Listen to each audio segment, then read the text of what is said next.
Ladies and gentlemen, I always tend to get around the city by bicycle, so I never really need to wait in line at petrol stations, I'm glad to tell you. But if you drive a car, when you go to the petrol station to fill up your tank with fuel, you are probably aware that the fuel you use may have come from very far away. This is particularly true if you drive around a lot here in this country, in Belgium. As a matter of fact, Belgium is forced to import almost all of its petrol and diesel from countries in the Middle East or elsewhere. This is because it is not able to produce its own oil. As for my country, the UK, we are also a net importer of oil. However, Britain is actually able to produce a large share of its oil from its own national sources. The UK is actually the largest producer of oil in the EU. Although, as you may already know, in the UK we don't have many oil fields on land. Most of the oil that Britain produces comes from offshore sources, or rather oil which is extracted at sea. The vast majority of this oil production is carried out in the North Sea on oil rigs or platforms.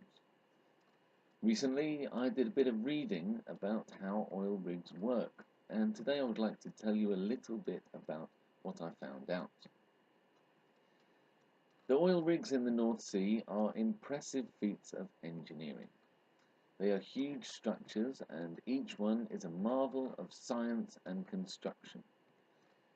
But while I was reading up on offshore oil production, the main point which came to my attention was the working conditions of those who have to stay out at sea on an oil rig for long periods. As you can imagine, a wide range of different employees are needed, from geologists and engineers to divers and doctors. Salaries can be very high, and jobs on a rig are often very much sought after. However, workers have to face weeks or months at sea, far away from their families, spending any free time they have with other workers who they probably do not know very well. A working day often lasts 12 hours and can involve grueling, back-breaking tasks that require great physical strength. And generally, there are no days off while you're at sea.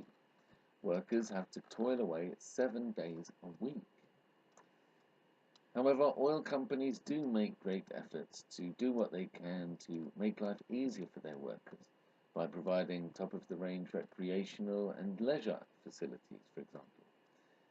They also feed their workers very well, but there are always limits to what they can put on offer.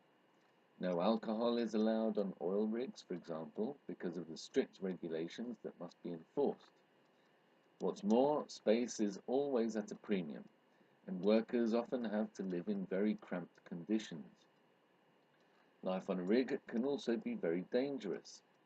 Normally, each rig has a rescue boat which circles the platform 24 hours a day in order to be ready to pull out any worker from the sea who may have fallen in accidentally.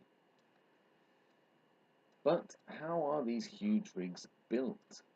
How can such large structures be safe given the fact that they are constantly buffeted by waves and winds? The North Sea is very rough and choppy, so how can these constructions remain stable? Well, there are oil rigs of all different types and sizes. Some of them are temporary structures that do not extract oil, for example, and these are much smaller than the permanent structures. These temporary rigs simply search for oil reserves. They carry out exploration to see if there are new sources of oil under the seabed.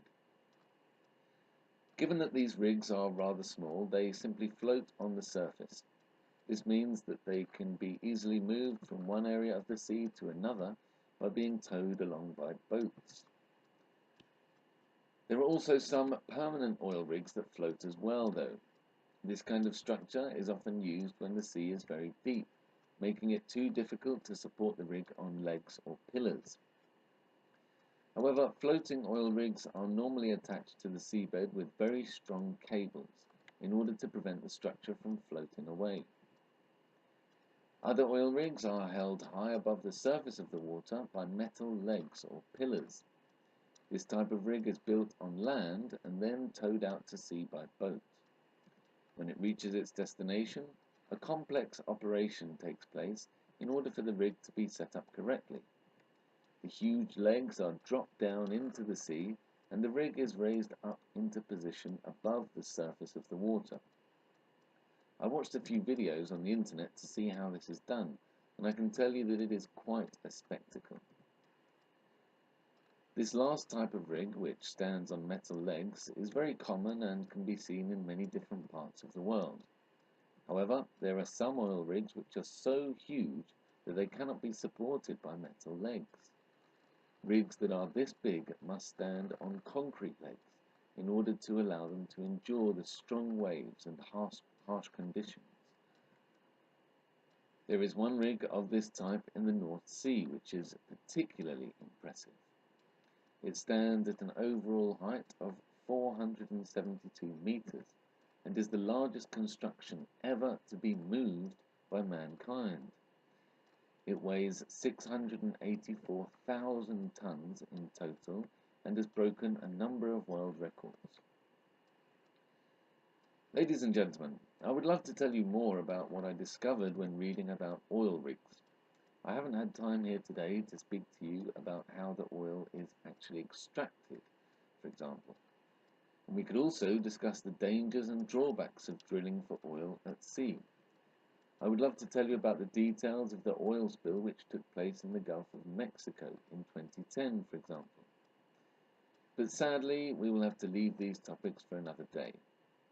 Just remember that next time you fill up your tank with petrol, your fuel may well have come from an oil rig far away at sea. So maybe you can spare a thought for all the careful engineering and logistics involved. And don't forget about the workers and the employees who have to live in such difficult conditions in order to make such oil extraction possible. Thank you.